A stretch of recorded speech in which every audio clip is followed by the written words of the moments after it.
The night had started as most of my nights do, an uneasy truce between my body and the couch. A bag of potato chips rested precariously on my chest, and the TV played an episode of Galactic Cops, which I had watched twice already this week. I wasn't proud of my routine, but hey, at least it was predictable. That is, until the air in my living room started to ripple. It began subtly, like the shimmer of heat off asphalt, but indoors. My first thought was a gas leak, followed quickly by the idea that maybe the leftover chili in my fridge had achieved sentience. Before I could decide whether to call 911 or my landlord, the rippling turned into a spiraling vortex, a kaleidoscope of colors that seemed to punch through reality itself. I sat up too quickly, scattering chips everywhere. What the? The portal widened, its edges glowing faintly as a faint humming sound filled the room. And then, as if my night couldn't get any weirder, she stepped out. She was tall, elegantly tall, in a way that made me immediately self-conscious about my slouched posture. Her skin shimmered like cobalt under moonlight, and her white hair flowed as if it had its own gentle breeze. She wore a form-fitting suit that looked equal parts futuristic and regal, complete with strange patterns that seemed to shift and pulse faintly as I stared. And her eyes, they weren't just looking at me. They were looking through me, as though she could see the exact moment in 7th grade when I fell off the stage during a talent show and decided I'd never try to impress anyone ever again. "Human," she said, her voice resonant and calm, though it carried an edge of urgency. "I require your assistance." My mouth opened, but no words came out. "What exactly do you say to a glowing blue alien woman who materializes in your living room? Nice to meet you. Please don't vaporize me." Instead, my brain betrayed me by asking the first question that popped into my head. "Are you here to invade, or is this like a weird dating app thing?" Her expression didn't change, but I swore I caught the faintest flicker of confusion in her silver eyes. "Neither," she said curtly. "I am Elanthra of Litherus. Your world was selected based on specific parameters, and you—" She gestured to me with a hand that looked delicate but radiated power. "Have been identified as the most suitable candidate." "The most suitable candidate for what?" I asked, my voice climbing several octaves. "And who exactly is doing this, identifying?" Elanthra tilted her head slightly, as though considering whether to explain quantum mechanics to a houseplant. "Litherian prophecy is encoded into quantum subfields. This allowed us to locate the one human with the highest potential for—" She paused, glancing around my living room as if noticing for the first time the pile of laundry on my armchair and the suspiciously sticky coffee table. "Adaptive leadership." I blinked. "You've got the wrong guy. I can barely keep a cactus alive, let alone lead. Whatever it is you think I'm supposed to lead." She sighed, a sound that was equal parts exasperation and cosmic weariness. "This is not a matter of personal inclination, human. The survival of my people depends on your cooperation. I have come here to—" She stopped mid-sentence as her eyes landed on the beanbag chair in the corner. Her regal demeanor faltered ever so slightly. "What is that?" she asked, pointing. That's a beanbag chair," I said. "It's for sitting, very comfortable. You should try it." To my utter disbelief, she did. Or at least, she attempted to. The sight of this statuesque alien warrior gingerly lowering herself into a lumpy beanbag would have been funny enough. But the moment she sat down, it made a loud squelching noise and deflated unevenly, sending her tilting sideways. She froze, clearly trying to preserve what was left of her dignity. I bit the inside of my cheek so hard I nearly drew blood. "Your furnishings are unconventional," she said, straightening as best she could in the sagging chair. "That's one way to put it," I said, unable to hide my grin. Before she could respond, the portal behind her flickered ominously.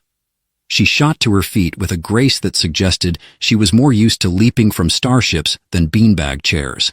The vortex crackled with energy before closing abruptly, leaving a faint scent of ozone in the air. "That's not supposed to happen," she muttered, more to herself than to me. For the first time since she arrived, her composed exterior showed a crack of concern. Is that bad?" I asked, gesturing toward the now empty space where the portal had been. "It means we are trapped here," she said flatly. "Trapped here?" I repeated, the words sinking in. "You mean on Earth? With me?" "Yes," she said. "And unless we establish a stable connection to my world, my mission, and the survival of Litherus, is in jeopardy." I didn't know much about interdimensional travel or alien geopolitics, but I was pretty sure this wasn't the kind of problem you could solve with duct tape and positive thinking. Still, panic wasn't going to help either of us. So, naturally, I fell back on my usual coping mechanism: terrible jokes. "Well, look on the bright side," I said. "At least you'll get to try pizza." She blinked at me, clearly unamused. "This is no time for levity." "Oh, trust me," I said, crossing my arms. "If you're going to be stuck here, you're going to need a sense of humor. Earth is basically one big cosmic joke." She didn't laugh, but the corner of her mouth twitched ever so slightly. Progress. The night wasn't going as planned, but as I looked at the towering blue alien woman standing in my cluttered living room, I had a feeling my life wasn't going to be predictable ever again. For a brief moment, we stood there, silently regarding each other like mismatched chess pieces on the same board. I was the pawn, if that wasn't obvious. She, meanwhile, was the queen, or maybe the knight, since she seemed ready to leap into action at any moment. The hum of the now-closed portal lingered faintly in the room, a reminder of the strange reality I now faced. "Right," I said, breaking the silence. "If we're going to figure this out, we're going to need a plan. And coffee. Definitely coffee." Elanthra's expression was hard to read, but it leaned toward disapproval. "Coffee? It's a human thing," I explained, already heading for the kitchen.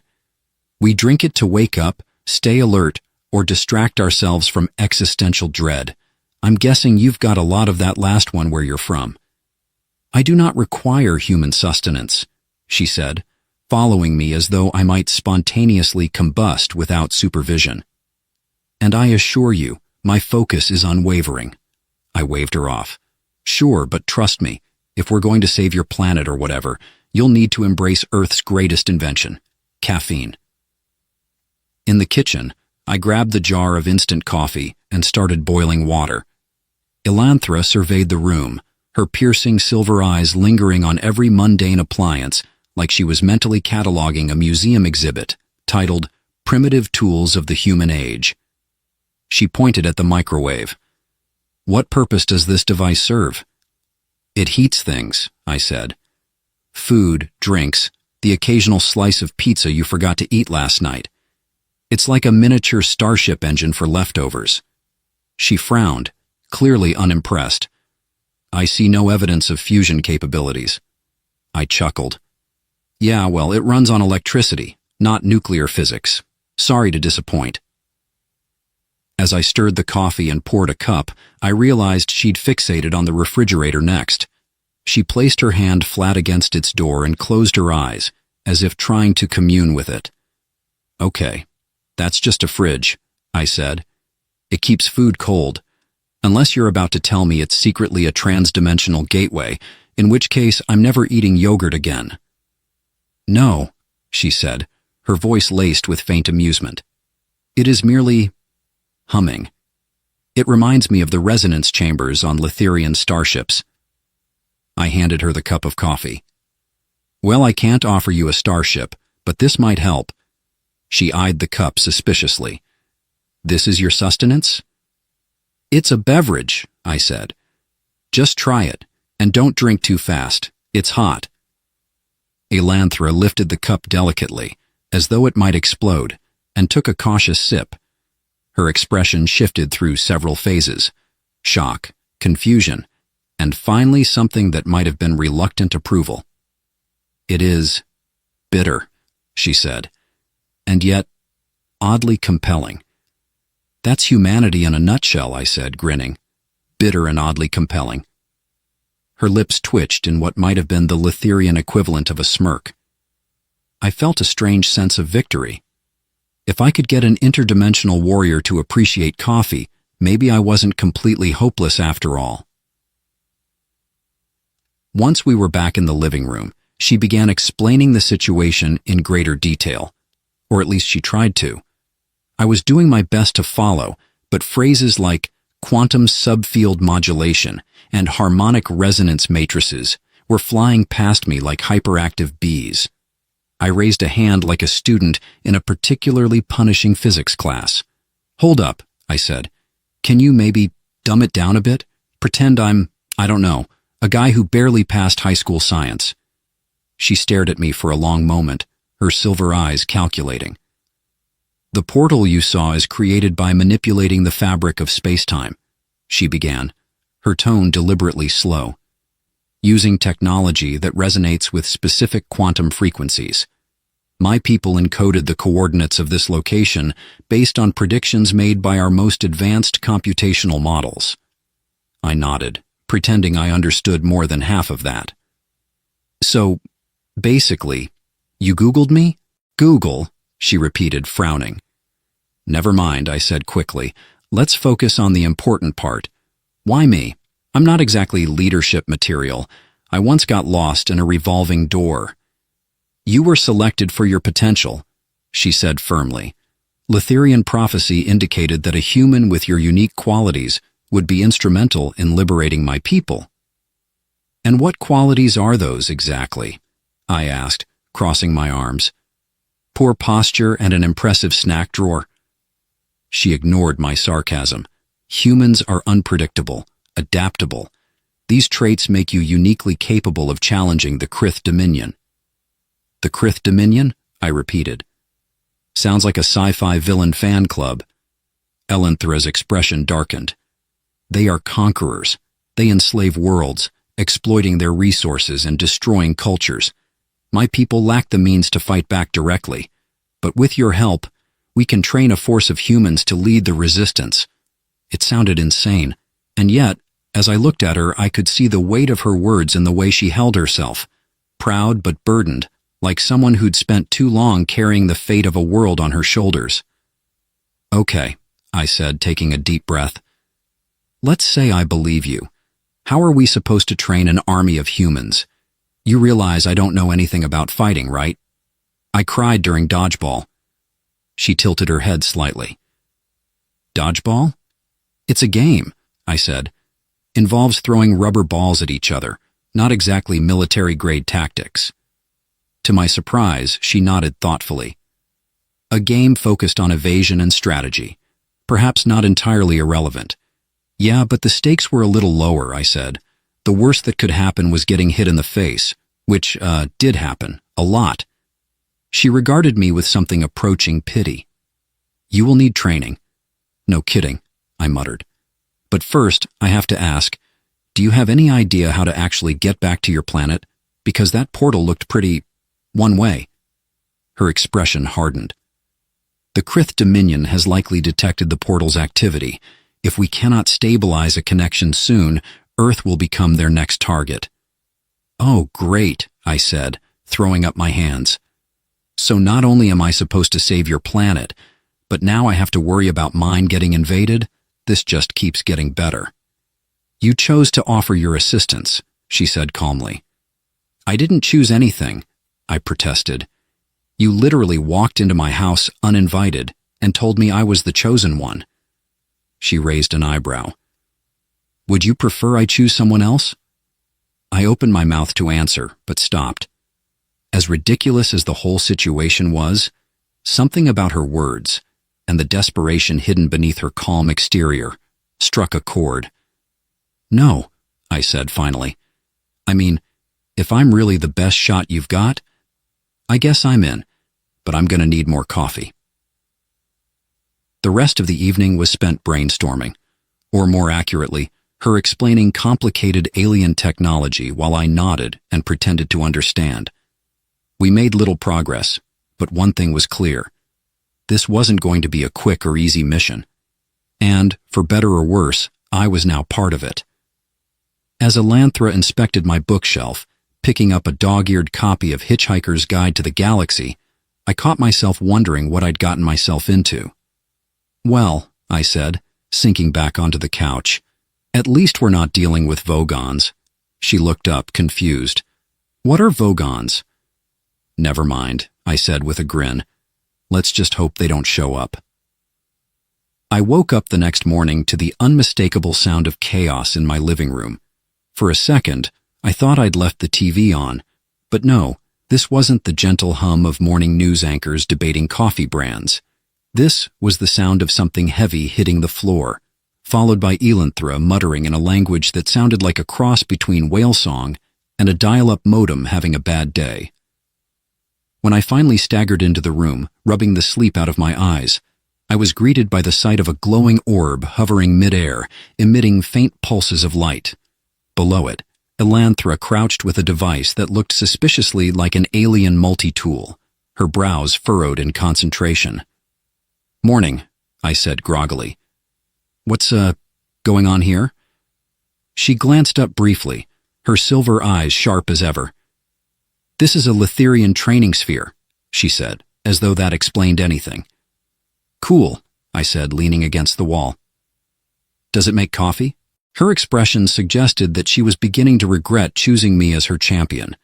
"It is a simulated environment generator, a tool for preparing you, and others, for combat scenarios." I blinked, trying to process that. "Wait, you're saying this thing can, create virtual reality?" "Not virtual," she corrected. "The sphere manipulates quantum fields to construct temporary, tangible environments. You will experience them as if they are real."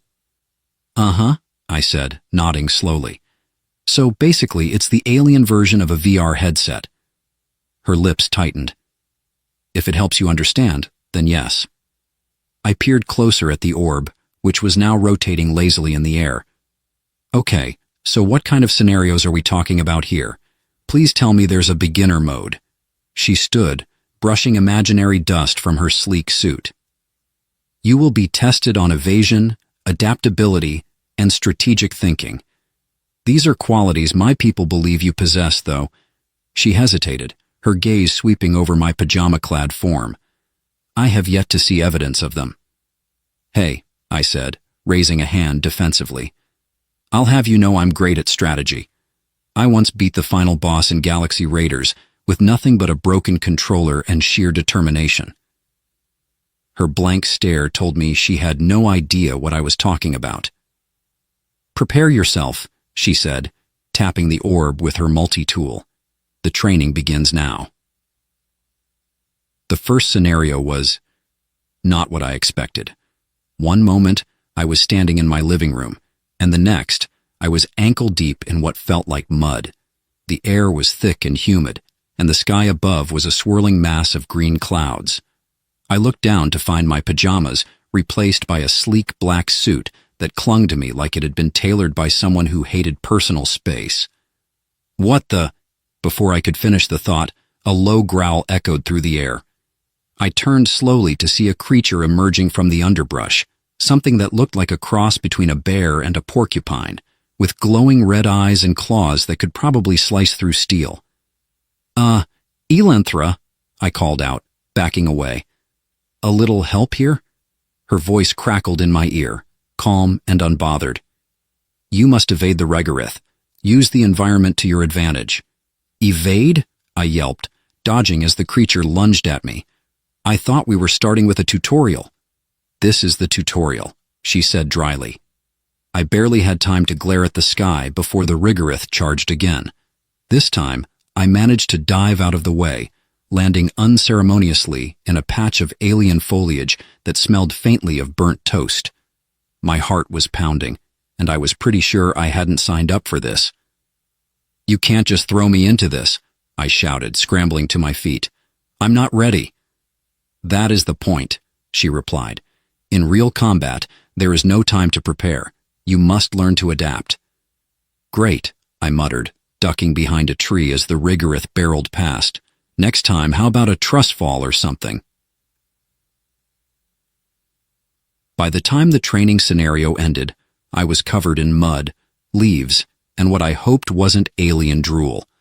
The rigorith had vanished the moment I figured out how to outmaneuver it using a makeshift slingshot and some well-placed rocks. When the simulation faded, I found myself back in my living room, sprawled on the carpet like a discarded action figure. Elanthra stood over me, arms crossed, looking both unimpressed and faintly amused. "You survived," she said simply. "Barely," I wheezed. "Is it too late to reconsider the whole chosen one thing?" She didn't answer, but I caught the faintest flicker of a smile as she handed me a towel. "You will improve." "Not if I die first," I muttered, wiping mud from my face. The rest of the day was a blur of similar scenarios, each one more ridiculous than the last. There was the zero-gravity asteroid field where I had to dodge debris while piloting a ship that seemed to have a mind of its own. Then there was the underwater scenario, which introduced me to an alien sea monster that I nicknamed Bubbles, because if I didn't laugh, I'd cry. Through it all, Elanthra provided commentary that ranged from mildly encouraging to brutally honest. "You hesitate too much," she said after I narrowly avoided getting crushed by a falling boulder. "Yeah, well, I'm sorry if I don't have the reflexes of an intergalactic ninja," I shot back. "You are improving," she admitted later, after I managed to outsmart a pack of holographic Krith soldiers by using an improvised smoke bomb. Slowly. "Gee, thanks," I said, collapsing onto the couch. Nothing boosts morale like a glowing review. That evening, as I sat nursing a sore shoulder and a bruised ego, I found myself reflecting on the absurdity of my new reality. Less than 24 hours ago, I'd been a guy with no prospects, no direction, and a fridge full of questionable leftovers. Now, I was apparently the last hope for an alien civilization. "You did well today," Elanthra said, breaking the silence. She was seated on the beanbag chair again, which had somehow become her favorite spot despite its clear inadequacy. "Did I?" I asked, raising an eyebrow. "Because I feel like I just spent the day auditioning for World's Dumbest Heroes." "You underestimate yourself," she said, her tone unusually soft. "Your instincts are unrefined, but they show promise." For a moment, I wasn't sure how to respond. Then I grinned. "Careful, Elanthra. If I didn't know better, I'd think you were starting to like me." Her lips twitched in what I was beginning to recognize as her version of a smile. "Do not let it go to your head, human." As the night settled in, I couldn't help but feel a strange sense of accomplishment. Sure, I was still woefully unqualified for the job, but maybe, just maybe, I wasn't as hopeless as I thought. The next morning began with Elanthra standing over me, her expression hovering somewhere between stern and exasperated. For someone who had never tasted coffee until yesterday, she was surprisingly punctual about starting the day. Unfortunately, I was not. "Do humans always sleep this much?" she asked, nudging me with the precision of someone who had studied human anatomy, just to figure out the most annoying spot to poke. "It's called beauty sleep," I mumbled, burying my face deeper into the pillow. "You might not need it, being all genetically perfect or whatever, but some of us have to work for it." "The Krith Dominion will not wait for your beauty sleep," she said, her tone as sharp as her cheekbones. I groaned, but managed to roll out of bed. The training from yesterday had left me with sore muscles I didn't even know I had. "You'd think saving the galaxy would come with better hours," I muttered, shuffling toward the kitchen. By the time I'd downed my first cup of coffee, Elanthra was already deep in strategy mode, laying out a series of blueprints on my dining table. The holographic projections lit up the room with a soft, eerie glow, and I had to admit, it looked pretty cool. "These," she said, gesturing to the floating images, "are preliminary designs for the recruitment program. If we are to form a human resistance capable of aiding my people, we must begin by identifying individuals with the necessary skills." I squinted at the projections, which appeared to be a mix of alien tech schematics and what looked suspiciously like spreadsheets. Okay, but where exactly are we going to find these skilled individuals? This isn't the Avengers, Elanthra. Most of the people I know can barely parallel park. She tilted her head, clearly not understanding the reference but unwilling to waste time asking. We will utilize your planet's communication networks to disseminate a carefully crafted message, a call to arms. I raised an eyebrow. You mean like post an ad online? Help wanted? Save an alien civilization? No experience necessary. If that is effective, she said, her tone perfectly serious. I couldn't help but laugh. Oh, it'll be effective, all right. You'll get every conspiracy theorist, internet troll, and flat earther banging on my door. Flat earther? She repeated, frowning. Trust me, you don't want to know. By midday, we had settled on a plan that was equal parts ambitious and absurd. Elanthra would use her advanced technology to create a digital recruitment video, one that would broadcast across various platforms, targeting individuals with high potential. The problem? Someone had to write the script. That someone, apparently, was me. Why do I have to do it? I protested, staring at the blank notepad in front of me. You are human, she said simply. You understand your people's language, humor, and quirks. Quirks? I repeated, raising an eyebrow. She gestured vaguely. Your tendency to complicate even the simplest tasks, for example. Thanks, I said dryly, really feeling the confidence boost. An hour later, I was still staring at the notepad, chewing on the end of my pen. Elanthra sat across from me, her gaze unyielding as though sheer willpower could speed up the creative process. Okay, I said finally. How about this? Do you dream of adventure? Are you ready to join a cause greater than yourself? Then step through the portal and fight for freedom. Elanthra's expression didn't change. It sounds dramatic. Well, yeah, I said. Dramatic works. People love drama. She considered this, then nodded. Continue. Encouraged, I kept going, adding flourishes and call-to-action phrases that sounded like they belonged in a summer blockbuster trailer. By the time I finished, I was actually kind of proud of myself. Elanthra, however, seemed less impressed. This may attract individuals who are seeking fame, not purpose. Hey, beggars can't be choosers, I pointed out. Besides, if someone's willing to step through a glowing portal into the unknown, they've got guts. That's got to count for something. She didn't argue, which I took as a small victory.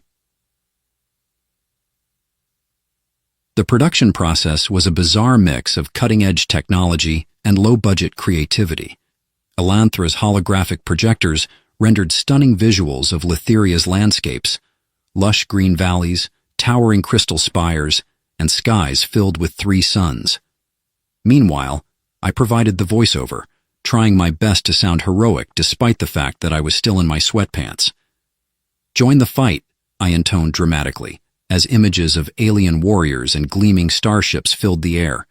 Together, we can defeat the Krith Dominion and bring peace to the galaxy. When it was done, Elanthra played it back for us to review. I had to admit, it looked incredible. The only thing that didn't fit was my voice, which sounded more like a guy narrating a used car commercial than a call to arms. Maybe we should add some music, I suggested. Something epic, like a John Williams score. Who is John Williams? She asked. I sighed. We'll add movie night to your human culture lessons. Once the video was complete, Elanthra uploaded it to a series of encrypted servers, which somehow distributed it across the internet in ways I didn't entirely understand. Within hours, the first responses started trickling in. As predicted, most of them were less than promising.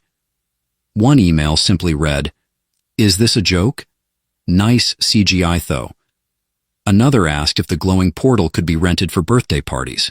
There was also a surprising number of inquiries about whether the alien warriors were single. "This is hopeless," I said, slumping onto the couch. "We're not recruiting an army. We're creating the next internet meme." Elanthra remained calm. The right candidates will reveal themselves in time. We must be patient. Patience, as it turned out, was rewarded. By the end of the day, we'd received a handful of genuine applications, people who seemed genuinely intrigued if a little skeptical. One was an ex-military engineer with a penchant for problem-solving. Another was a parkour enthusiast who described himself as a master of evasion. "See?" I said, scrolling through the responses. "We're actually getting somewhere." Elanthra nodded, though her expression remained guarded. This is only the beginning. The true test will come when we meet them in person. As the sun set, casting a warm glow over the living room, I found myself feeling cautiously optimistic. Sure, we still had a long way to go, and the odds of success were laughably slim, but for the first time, I felt like we might actually pull this off. "Well," I said, raising my coffee mug in a mock toast, "here's to saving the galaxy, one overly ambitious recruitment video at a time." Elanthra tilted her head, considering my gesture. Then, with surprising grace, she lifted her own cup of water and tapped it lightly against mine. "To humanity's unpredictability," she said. It wasn't exactly a hallmark moment, but it was enough to make me smile.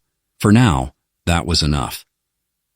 By the time the first recruits began arriving, I had managed to convince myself that this might actually work. Elanthra, ever the picture of calm efficiency, had set up a temporary orientation room in what used to be my den. It now featured a glowing projection table, alien holograms that floated like ghostly blue sentinels, and a machine she assured me was perfectly safe, despite its unsettling tendency to hum ominously. "I still don't understand why we couldn't meet somewhere less personal," I grumbled, rearranging the living room for the third time that morning. "Like a warehouse, or a park, somewhere that doesn't have my laundry basket in plain view." "This location provides strategic advantages," Elanthra said, without looking up from her multi-tool. "It is secure, inconspicuous, and familiar to you. It will also force our recruits to adapt to unconventional settings." "Unconventional," I muttered. "Right, because nothing screams professional resistance like IKEA furniture and a half-empty bag of chips." The first recruit arrived around noon, and I was not prepared. Her name was Valerie Monroe, and she strode through the portal like she owned the place. Late 20s, tall, and clad in tactical gear that made her look like she'd just stepped off the set of an action movie. She had the air of someone who could disassemble a rifle while reciting the periodic table. "You're the guy?" she asked, looking me up and down with a mixture of skepticism and mild amusement. Yeah," I said, trying to sound confident. "Welcome to my house." She raised an eyebrow. "This is the Resistance headquarters?" "Cozy." "It's a work in progress," I said quickly, gesturing toward Elanthra, who had appeared silently behind me like some kind of alien ninja. "This is Elanthra. She's the boss." Valerie's eyes widened slightly as she took in Elanthra's blue skin and silver eyes. To her credit, she recovered quickly. "Nice to meet you," she said, extending a hand. Elanthra tilted her head, clearly unaccustomed to human gestures, but after a moment's hesitation, she shook Valerie's hand with a grace that somehow managed to be both regal and awkward. "Your file indicated proficiency in advanced tactics and leadership," Elanthra said. "These qualities will be essential in the coming trials." "Great," Valerie said, folding her arms. "So what's the plan?" I opened my mouth to answer, but Elanthra beat me to it. "You will undergo rigorous training to prepare for combat against the Krith Dominion. The specifics will be revealed in time." Valerie smirked. "Cryptic. I like it." I decided not to mention the part where our rigorous training involved dodging holographic space bears and building improvised weapons out of alien shrubbery. No need to scare her off just yet. The next recruit arrived about an hour later, and he was different. "Call me Rico," he said, stepping through the portal with a dramatic flourish. He was in his mid-30s, wiry, and wearing a leather jacket that looked like it had seen better days. Parkour enthusiast, amateur inventor, and part-time UFO hunter. I hear you guys are hiring. I glanced at Elanthra, whose expression could best be described as mildly concerned. We reviewed your application, she said carefully. Your unconventional skills may prove useful. Rico grinned. That's what I like to hear. So where's the alien tech? Got any ray guns I can tinker with? Not yet, I muttered. But stick around. There's a holographic training sphere that's just dying to meet you. Rico looked intrigued. Holograms? Sweet. Do they explode? Only if you're doing it wrong, I said, earning a faint glare from Elanthra. By the end of the day, we had assembled a ragtag team of 4 recruits. Along with Valerie and Rico, there was a former astrophysics professor named Dr. Howard King, who had apparently decided that fighting for an alien civilization was a better use of his retirement than golf. The 4th recruit was a quiet but determined teenager named Mia, whose resume included robotics competitions and a black belt in karate. As they sat around my dining table, awkwardly sipping the coffee I'd made to foster camaraderie, I couldn't help but feel like I was hosting the strangest dinner party in history. So, Valerie said, breaking the silence, when do we get to see some action? Soon, Elanthra said, her gaze sweeping over the group. But first, you must learn to work as a team. Trust and cooperation are essential if we are to succeed. Rico raised his hand. Question. Does this training involve jumping off rooftops? Because I've got a GoPro and— No, Elanthra said firmly. The first team exercise was deceptively simple. Navigate a simulated alien landscape and retrieve a glowing artifact from a heavily guarded Krith outpost. Elanthra assured us that the holograms were non-lethal, but the simulated Krith soldiers looked intimidating enough to make me reconsider my life choices. Okay, team, Valerie said, taking charge as we stood at the edge of the simulation. We need a plan. Dr. King, you handle the tech. Rico, you scout ahead. Mia, you're on defense, and— She glanced at me.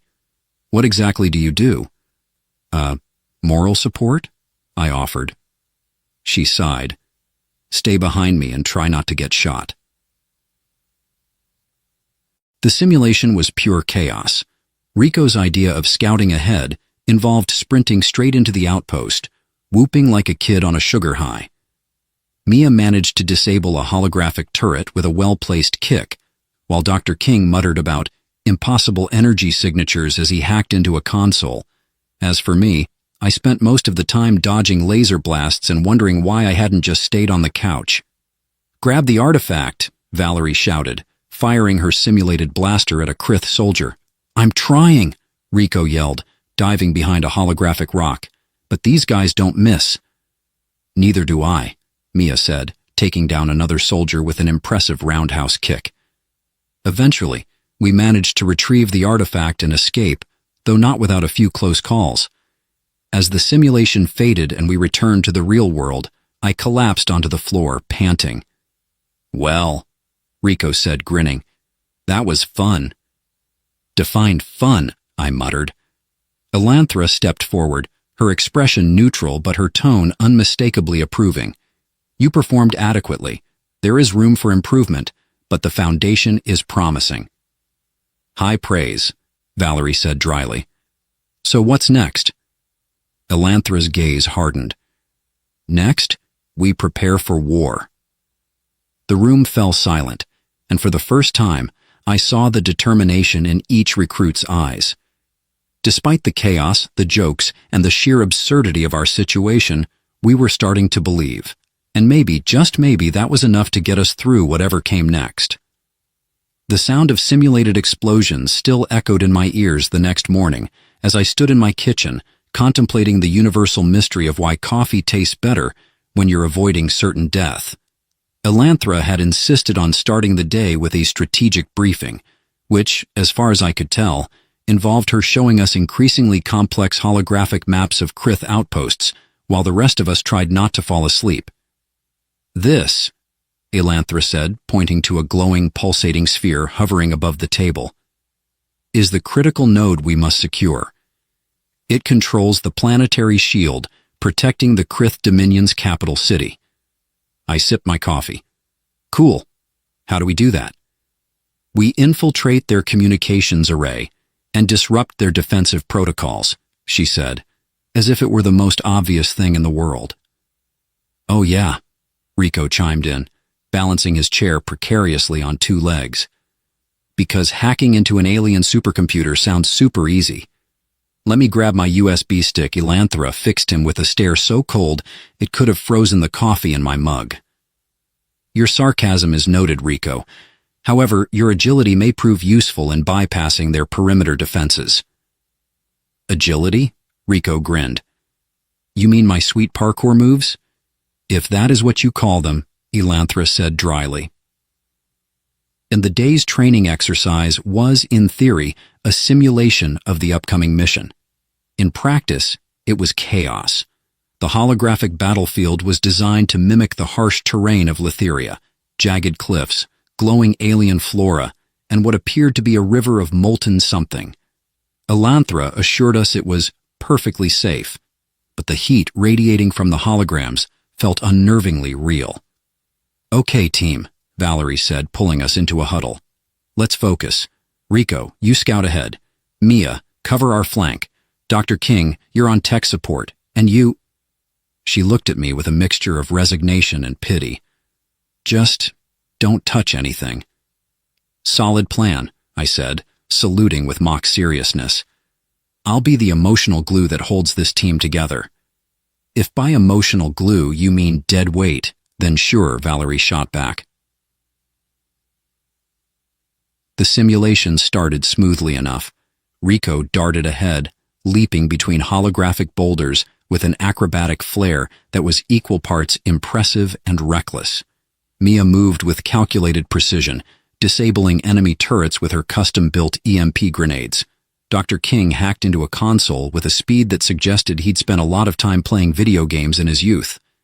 And then there was me. I was doing fine. Really, I was. Until I accidentally stepped on what I later learned was a holographic trip mine. The resulting explosion was non-lethal, but loud enough to send a flock of holographic birds squawking into the simulated sky. "Seriously?" Valerie shouted, ducking behind cover as a new wave of Krith soldiers materialized.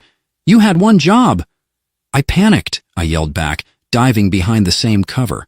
"Why would they even put mines in a training simulation?" "To teach you not to step on them," Elanthra's voice crackled over the comms. She didn't sound angry, but I could feel her disappointment radiating through the headset. "Noted," I muttered, brushing holographic dirt off my jacket. Despite my blunder, the team managed to recover, thanks in large part to Valerie's quick thinking and Mia's uncanny ability to karate kick anything that moved. By the end of the exercise, we'd secured the critical node and disabled the Krith's defenses, though not without sustaining some digital casualties. "Simulation complete," Elanthra announced as the holograms dissolved, leaving us standing in my now very cramped den. "Performance rating, 72% efficiency." 72? Rico said, wiping sweat from his brow. "That's like a solid C. I'll take it." "On Letheria, such a rating would be considered mediocre," Elanthra said. "Good thing we're not on Letheria," I muttered under my breath. Later that evening, as we sat around the table sharing a much-needed pizza, Valerie's idea of team bonding, the conversation turned to what lay ahead. "So, when do we go live?" Mia asked, her voice quiet but steady. "Like, the real mission?" "Soon," Elanthra said, her tone serious. "But there is one more matter we must address." I groaned. "Please tell me it doesn't involve more running." "No," she said, her expression softening slightly. "It involves trust." The room fell silent as she activated a small device, projecting a hologram of Letheria's capital city. It was beautiful and haunting all at once, a sprawling metropolis of crystal spires and bioluminescent gardens, now overshadowed by the menacing silhouette of Krith warships. "This is what we are fighting for," Elanthra said, her voice thick with emotion. "Not just a planet, but a way of life. My people have suffered greatly under Krith rule. They need hope. They need you." Her words hung in the air like the aftershock of an explosion. For the first time, I saw the weight of the mission reflected in my teammates' faces. Even Rico, usually the first to crack a joke, was uncharacteristically quiet. Finally, Valerie spoke. "We're with you," she said, her voice firm. "All of us." "Yeah," Rico added, his grin returning. "I mean, how many people can say they saved a planet? This is like bucket list material." Mia nodded, and even Dr. King managed a faint smile. Elanthra inclined her head, her silver eyes shimmering with something that might have been gratitude. "Thank you." As the night wore on, the tension gave way to laughter as we traded stories about our lives before the portal. Rico regaled us with tales of his parkour escapades, including the time he accidentally crashed a wedding while attempting a rooftop stunt. Dr. King shared his theory about the mathematical improbability of pineapple pizza. Even Elanthra, after some coaxing, revealed an anecdote about a young Letherian attempting to ride a domesticated sky beast, which sounded suspiciously like a flying llama. It was the first time we felt like a team, not just a collection of misfits thrown together by circumstance, but a group of people who might actually have a shot at pulling this off. As I lay in bed that night, staring at the ceiling, I couldn't help but smile. For the first time since this whole crazy adventure began, I felt something I hadn't in a long time. Hope. Of course, knowing my luck, that probably meant something was about to go horribly wrong. The air on Letheria was electric, alive with tension and hope. We had made it to the Krith Dominion's central node, a towering structure of alien alloys and pulsing energy cores, and for the first time in this entire adventure, I felt something dangerously close to confidence. The plan was simple, in the way that climbing Everest without oxygen is simple. Rico and Valerie would disable the external defenses. Mia and Dr. King would infiltrate the command center to disrupt the Krith's communication systems, and Elanthra and I, yes, me, would head straight for the core to plant the device that would deactivate the planetary shield. "I still don't understand why I have to carry the doomsday thingy," I said, clutching the alien device Elanthra had handed me. "Can't you do it? You've got the glowing eyes and the general aura of competence." "It is attuned to human bioelectric signatures," she explained patiently, adjusting the silver circlet she wore to shield her thoughts from the Krith's psychic surveillance. "You are uniquely suited for this task." "Uniquely suited," I muttered. "That's just a fancy way of saying expendable, isn't it?" Elanthra didn't answer, but the faint twitch of her lips suggested she wasn't disagreeing. The mission started smoothly, which, in hindsight, should have been my first clue that things were about to go sideways. Rico and Valerie took out the perimeter defenses with a combination of stealth and, in Rico's case, a lot of unnecessary flair. "Did you really have to cartwheel past that guard?" Valerie hissed at one point.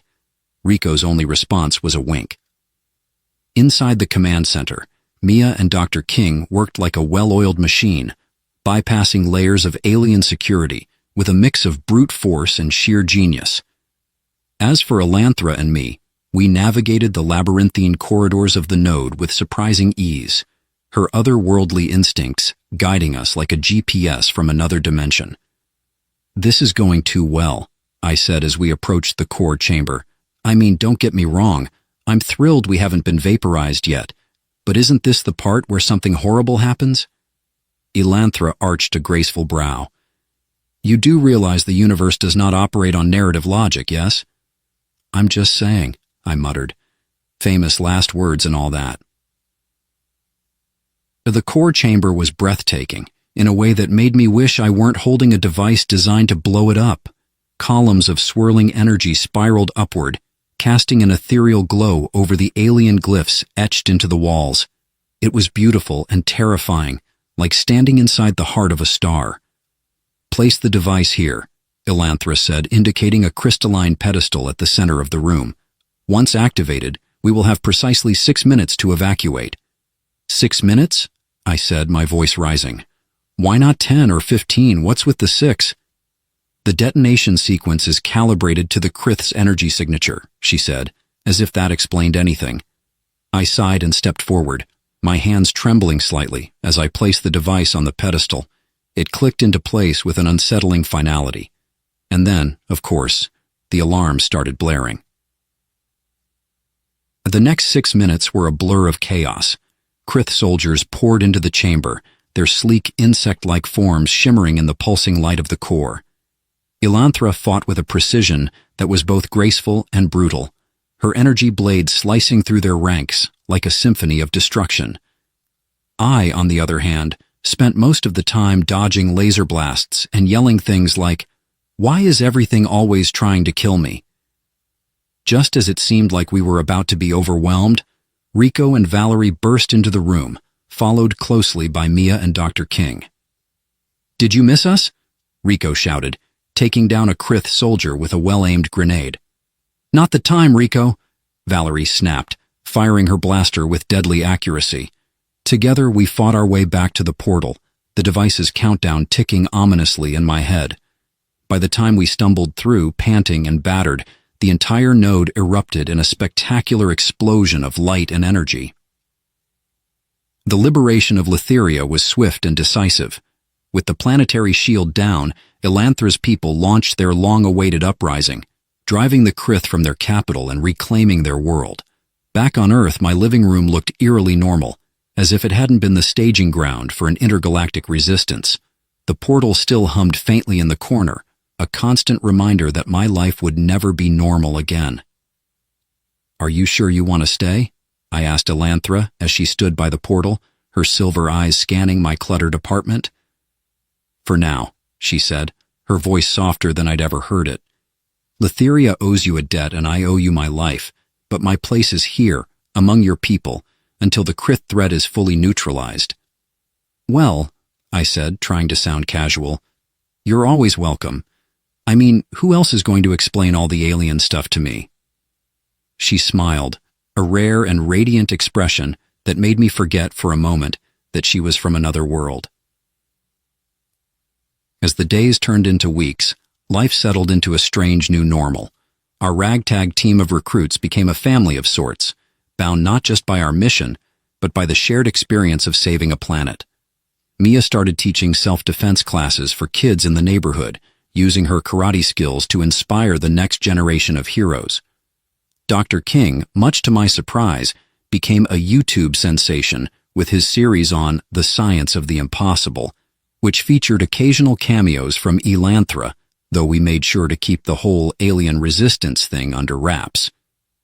Rico, predictably, launched a vlog documenting his parkour adventures, complete with dubious life advice and behind-the-scenes footage of our training sessions. And me? I started writing, not just about what had happened, but about what it meant to be part of something bigger than myself, to find courage in the face of fear, and to discover that the extraordinary can happen in the most ordinary of places. One evening, as I sat on the couch with a notebook in hand, the portal flickered to life, casting its familiar blue glow over the room. Elanthra stepped through, her expression unreadable. "What is it?" I asked, setting the notebook aside. "There is another mission," she said simply. I groaned. Of course there is. But as I stood to join her, a smile tugged at the corners of my mouth. Because for the first time in my life, I wasn't afraid of what lay ahead. After all, when a portal opens in your house, the only thing to do is step through.